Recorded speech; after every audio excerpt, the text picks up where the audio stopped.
तो संविधान लागू होने के 75 वर्ष के मौके पर आज राज्यसभा में चर्चा शुरू हुई। चर्चा की शुरुआत वित्त मंत्री निर्मला सीतारमण ने की और कहा कि कांग्रेस ने परिवार की ताकत बढ़ाने के लिए संविधान में संशोधन किए और एक वक्त में पूरे विपक्ष को जेल में डाल दिया। वित्त मंत्री ने कहा कि नेहरू के खिलाफ एक कविता पढ़ने के चलते शायर मजरूर सुल्तानपुरी को जेल में डाल दिया गया। अपने भाषण में वित्त मंत्री ने कांग्रेस पर चौतरफा हमले किए और कहा कि कांग्रेस जीएसटी लागू नहीं करवा पाई और जब मौजूदा सरकार ने जीएसटी लागू किया तो शोर मचाना शुरू कर दिया। वित्त मंत्री ने 1986 के शाहबानो केस का हवाला देते हुए कहा कि कांग्रेस ने वोट बैंक के लिए संविधान में संशोधन कर दिए। शाहबानो बेगम केस में जहां सुप्रीम कोर्ट ने उस महिला को न्याय दिलाने के लिए, एलिमनी देने के लिए, डाइवर्स के बाद जो पैसा मिलना चाहिए वो दिलाने के लिए कोर्ट से जो आदेश आए, the Congress party passed the Muslim women protection of rights on diverse Act 1986, which denied, it's very important, it denied Muslim women their right to alimony. सामाजिक न्याय, महिला के लिए न्याय मिलना नहीं चाहिए, चाहे वो कोर्ट में से आता है या कुछ और जगह से आता है, हम कानून से उनको नकार देंगे। वहीं वित्त मंत्री के आरोपों पर जवाब देते हुए कांग्रेस अध्यक्ष मल्लिकार्जुन खड़गे ने कहा कि बीजेपी सही मायनों में संविधान को नहीं मानती। नेहरू और कांग्रेस की आलोचना का जवाब देते हुए खड़गे ने कहा कि नेहरू ने कुछ नहीं किया होता तो एक चाय वाला प्रधानमंत्री नहीं बन पाता। 55 साल में आपने क्या किया, 70 साल में क्या?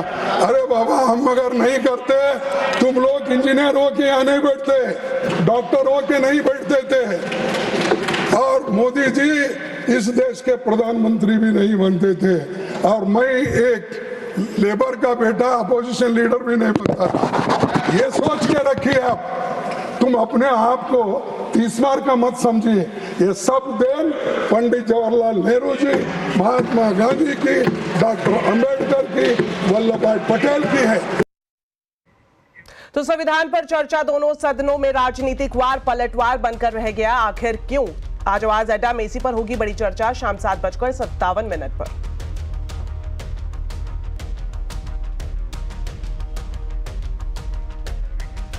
सेना मुख्यालय से 1971 में पाकिस्तान के सरेंडर की तस्वीर हटाने को लेकर सियासत गर्मा गई है। इस मुद्दे को लेकर कांग्रेस ने लोकसभा से बॉयकॉट कर दिया। वहीं संसद के बाहर प्रियंका गांधी ने इसे लेकर सरकार को जमकर घेरा। प्रियंका गांधी ने कहा कि यह सेना का अपमान है। आपको बता दें, भारतीय सेना ने पाकिस्तान के सरेंडर वाली पेंटिंग को हटाकर वहां पर पेंगोक्सो लेक की फोटो लगाई है। उस फोटो में महाभारत और चाणक्य की तस्वीर भी शामिल है। हालांकि हमें यह जानकारी मिल रही है कि 1971 जंग में पाकिस्तान के सरेंडर की तस्वीर अब दिल्ली के मानेकशॉ सेंटर में लगाई गई है। सेना के हेडक्वार्टर्स में से आज सेना के हेडक्वार्टर्स में से वो तस्वीर उतारी गई है जिसमें पाकिस्तान की सेना आत्मसमर्पण कर रही है हिंदुस्तान भारत की सेना के सामने। माननीय श्री कल्याण बनर्जी जी, उन महान से हो गया।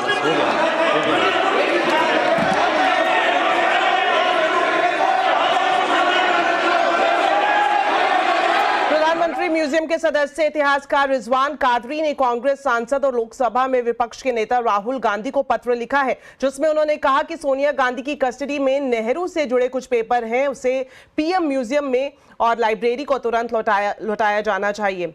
उन्होंने ये भी कहा कि इस बारे में वो पहले सोनिया गांधी को भी पत्र लिख चुके हैं।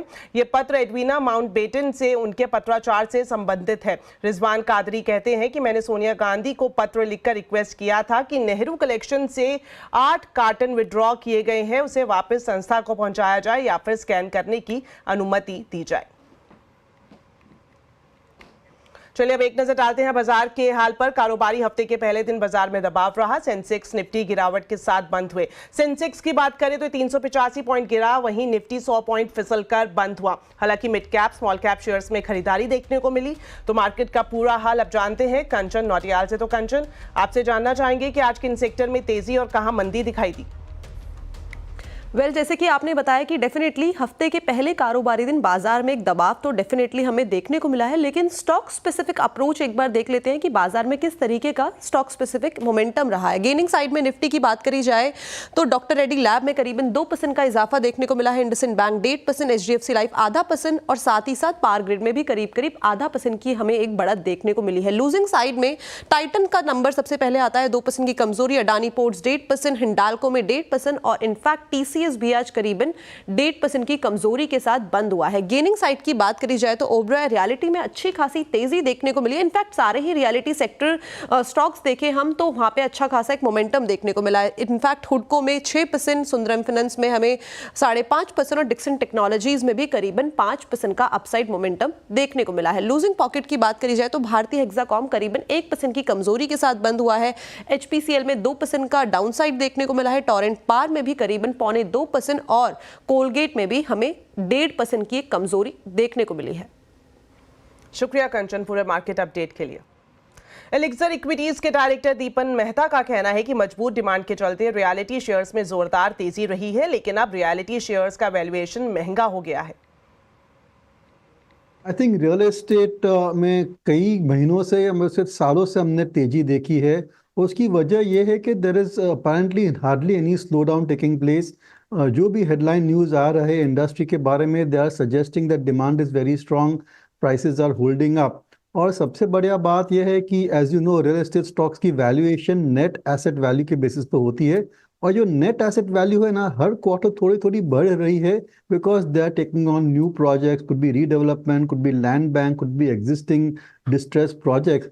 इसकी वजह से स्टेडीली जो उनकी नेट एसेट वैल्यू है क्वार्टर आफ्टर क्वार्टर बढ़ रही है।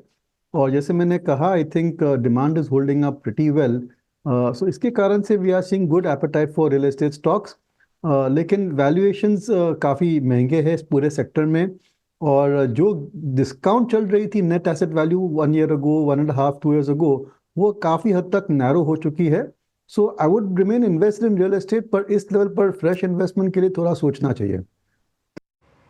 चलिए अब बात करते हैं डिक्सन टेक्नोलॉजी की, जिसमें आज 4% से ज्यादा की तेजी रही है। तो डिक्सन क्यों है आज हीरो ऑफ द डे, बता रहे हैं यतिन मोता।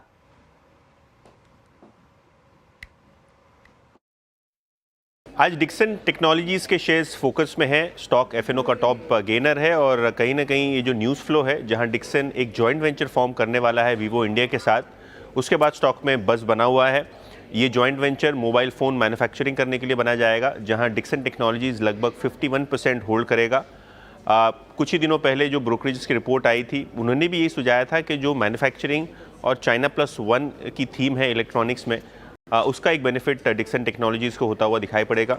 इनफैक्ट नोमुरा की यहाँ खरीदारी की सलाह है 18,650 के टारगेट्स के साथ, और इनको लगता है कि जो गूगल पिक्सल फ़ोन है और दूसरे स्मार्टफोन्स हैं उससे काफ़ी अच्छी ग्रोथ और रेवेन्यू पोटेंशियल आता हुआ नज़र पड़ सकता है। इसके अलावा HSBC का भी मानना यही है, उनका टारगेट 16,600 है, वो टारगेट रिव्यू होगा। लेकिन अगर हम बात करें तो 50% की EPS CAGR अगले 2 वित्त वर्षों में HSBC एक्सपेक्ट करता है डिक्सन टेक्नोलॉजीज़ में। तो कहीं ना कहीं शानदार अर्निंग्स ग्रोथ और नए नए अनाउंसमेंट्स के चलते डिक्सन टेक्नोलॉजीज़ का शेयर्स आज बजिंग दिख रहा है।